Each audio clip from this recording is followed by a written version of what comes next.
Hey guys, welcome to the Video Games and Numbers special of a preview guide this season, because this is a themed episode, themed in such a way purely by coincidence. You don't think I plan these things out like that, do you? But I hope you enjoyed today's episode as I'm looking at these 4 new shows. And of course, I always say let me know in the comments, you never do, but let me know anyway. Because this is a 2021 spring anime preview from a different perspective.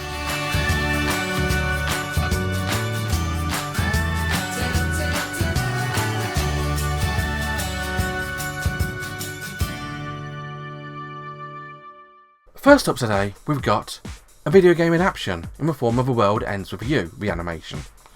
It's an anime based on a video game called The World Ends With You. It is a video game I've not actually played, I've seen clips of it, I've heard great things about it. It's apparently quite a popular game, but we're introduced to our main character, Neku, who is this super stylish guy with headphones who's an amnesiac. He doesn't remember who he is or where he is. He wakes up lying on the road at the Shibuya Scramble, and finds himself just able to walk through other people.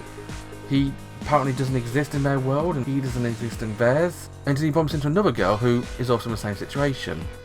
A girl called Shiki, who is a super stylish, super cute girl. I would admit she's very cute. We're not told exactly what's going on. All around him we can see other people who are in his world getting, I'm not going to say killed, erased, probably a better way of saying it, but just turning into balls and disappearing as if they're defeated in a game. And it turns out that if you are killed in this world, you're not killed, but you do disappear and you're erased from reality. So this is very much a death game. In order to survive, he forms a contract with Shiki. Apparently that's what you need to do to survive. And they end up having to do these tasks. Get to this building by the end of the day, or defeat this thing, or go to here and do this thing. And apparently, if you survive 7 days, you get to live. If you die, you die. Now, this anime does explain a lot, but not in huge detail. It's as if this anime was designed for people who are fans of a game to enjoy, to basically just skip over the boring tutorials which you need in order to understand what's going on. We don't understand what's going on, why there are Reapers trying to kill these people in this random locked-off Shibuya. We don't know why there's pairs of people fighting weird demonic beings with emotional... There's a lot going on here which is not explained. This is not the best video game adaptation into an anime I've seen, but again it's far from being the worst. The art style is super stylish, but it's also fluid, but it feels overloaded with everything going on without much explanation as to what's going on. If you play the games or the knowledge of games, this is almost certainly an anime for you. Not so much for me, since I'm not one who's playing the games. If you didn't want to watch this one, you can find it at Funimation. And immediately after that one, we got another video game animation. This time, it's an anime for a game which I have played. It's Blue Reflection Ray. Now, Blue Reflection is a game I'm intimately familiar with. Fans of my YouTube channel will actually know that I've actually recorded and played that game through a Let's Play previously. And so when I heard they were doing a Blue Reflection anime, I was super hyped for the idea. Until I found out that it's not a full adaptation of a game. It's a expansion of the universe. Which is why this one is called Blue Reflection Ray, not Blue Reflection. Now, there are obviously callbacks to the original game. We see enemies which appeared in the original game, most notably the bad guy at the very start of the episode. Also, there's a couple of snippets here and there of things which look interesting, which people who know the games will know instantly what I'm referring to, but otherwise it's just going to appear weird to other people. This is not just a complete spin-off, unrelated story. There's hints that this is somehow connected to the original story. They don't explain it or fully reveal it in this episode. Instead we're introduced to a bunch of new characters. We got the transfer student Ruka, who appears to be the main character. She's very much lost in a new environment, doesn't know what to do. Apparently she's made some mistakes in the past and doesn't want to repeat them. And just breaks down in tears because she thinks she might be trying to repeat the same mistakes again. She ends up in a dorm with a roommate called Hiyori, who is the wild child. She is free-spirited. She'll easily break curfew and try and sneak back into a dorm through the window, as you do.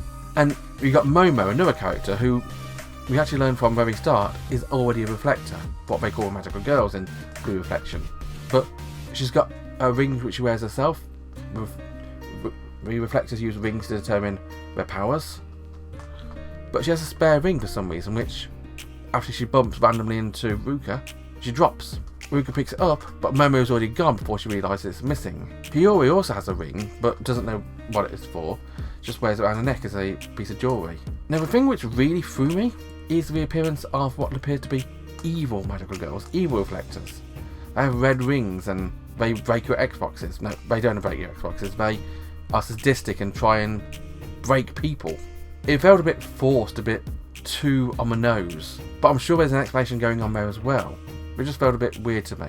Now, of course, I'm actually going to be watching a lot more Blue Reflection Ray. I'm a huge fan of the original game. Yeah, as proof I do actually have it here. But it's going to run a very close tightrope. The designs of the characters, they're based on the original designs, but I don't think they're by the original designer. The original game had designs by Mel Kishida, and their work is beautiful. If you've ever seen Mel Kishida's designs for Atelier Verona, Atelier Tottori, that trilogy, beautiful games. Tottori in particular, I love her outfits. And the designs in Blue Reflection are stunning as well. Now the designs here appear much more flat. It may be the animation, it may be the character design, but character design a good story doesn't make. And so hopefully they can find themselves to show this is an interesting anime, they're going to give an interesting story, and it is going to tie in somehow to the original game. Although they are making a sequel to the original game based on this anime. So we got that coming up later on this year.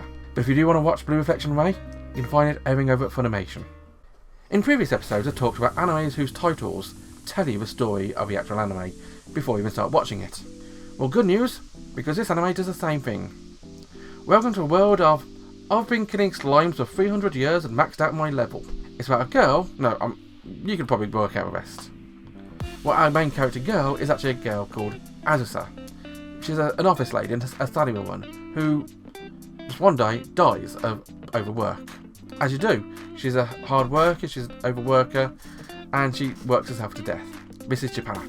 Now, it just so happens, the goddess of this world has a thing for cute girls.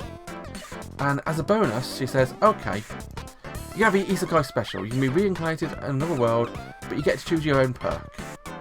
Now, Azusa is not Kazuma.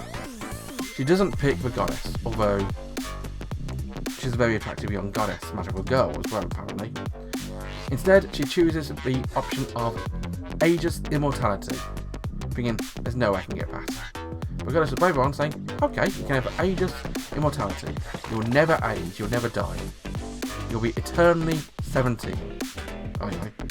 And so it happens, she gets transported to another world, appears as a 17-year-old witch in these beautiful areas, beautiful mountains, beautiful hinterlands. She's attacked by a slime and thinks, you know what, slime's the easy monster, so I can kill it.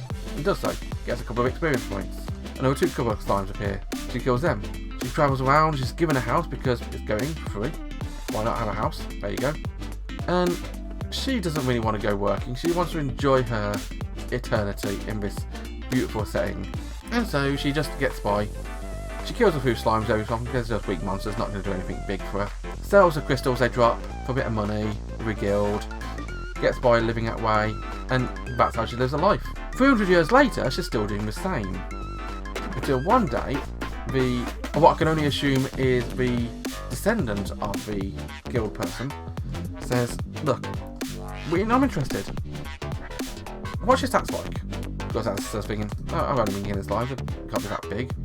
Puts a hand on his tablet, pops up, maxed out stats. She's literally maxed out her level by killing slimes for 300 years. I didn't see that one coming at all, did you? Now, when this gets out, her life changes. And not for a better for herself, because she just wants a quiet life. She doesn't want to be famous, she doesn't want to be known as the strongest witch in the world. She doesn't want hero parties coming to test their mettle against her. She definitely doesn't want a dragon turning up and destroying the house, trying to fight her. Of course, she manages to defeat all comers, but in doing so, she scares the living daylights of a dragon who damages her home, saying, look, you've damaged my home, you need to fix it. The dragon goes flying away, and I'll come back with loads of money, I'm not going to run away from you. You're scary, you're scaring me. And so the dragon comes back, and the dragon's no longer a dragon. Turns out the dragon can actually turn into a human character called Laika. And Laika says, okay, here's the money. I want to pledge myself to be your assistant. I want to learn from you. I want to learn from my best. Now, Azusa agrees to it reluctantly. She doesn't want a big hoo-ha. Says, okay, I won't train you, but you can be my maid. You have to do my housework, you can do my housework. And so I've been killing slimes for 300 years and maxed out my level. Should have the alternative title of Miss Alice's Dragon Maid, because that's how it sort of starts out. Super powerful witch gets a dragon as a maid, is in eternity 17. Although I will admit, Miss Kobayashi is a much better dragon owner than Azusa is. If you are interested in watching slimes, watch this, not the other show, but you don't have to watch it for over 300 years, because it's airing today at Crunchyroll. Now I do feel kind of sorry for my next anime, because big numbers are cool, and so if you put a big number in your anime title, you're going to get attention for it. Unfortunately for 86, it's airing on the same day as Killing Slimes for 300 years, so 86 is smaller than 300, so it doesn't stand out as much. But 86 is not an anime about slimes, it's an anime about war, but it's not a super military anime.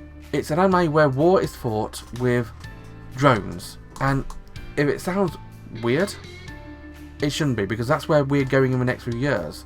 In the coming years, wars are going to be fought by drones fighting other drones, and the actual people doing the fighting are going to be nowhere near each other. So nobody's actually going to die. It's going to be drone killing drone, and nobody's going to lose their lives. How does that work in war? I actually have no idea. But it'll have that whole sentiment about it. Now, in 86, the drones aren't just fire and forget, just planes. They are humanoid autonomous combat drones who look like humans and fight like humans, but are just autonomous, sort of controlled or governed by a commander, an operator, I think they call them. And our main character, Lena, is one such operator. She is a young major, apparently is the young person to ever get promoted to major in her group, but she's got this weird habit of treating these combat drones not as just machines, but as humans, almost like humanoids. She doesn't want to see them get hurt, despite them just being computers, just being programs. But are they? Because in the end of the episode we get to see these combat drones, and they are just people, apparently. They're potentially humanoids, they're potentially drones, potentially AI, who knows? We meet the main character of the other side, Shin, who is apparently the Reaper, is a captain of the Spearhead Squadron, which she is transferred into. Now, the Reaper has a bad history. His commanders have all either quit their jobs, committed suicide, but not had a happy time about it. They see the commanders as a pain, something to fight against, but at the same time, Lena doesn't see them as just machines, and how is that sort of going to play out? I'll be honest, I have no idea, but it really does intrigue me a lot. This could go in a number of different directions, and each of them sounds interesting to me. If you are interested in watching 86, you can find it at Crunchyroll. Well, that's 4 more new shows in my bag. That's 1 more number to add to my collection this episode. What about you? Have you caught up any numbers? You found any good ones this season? Let me know. Be sure to like, subscribe, follow me on Twitch. You can find me playing Ring Fit daily. That's 1 every day. Bye bye.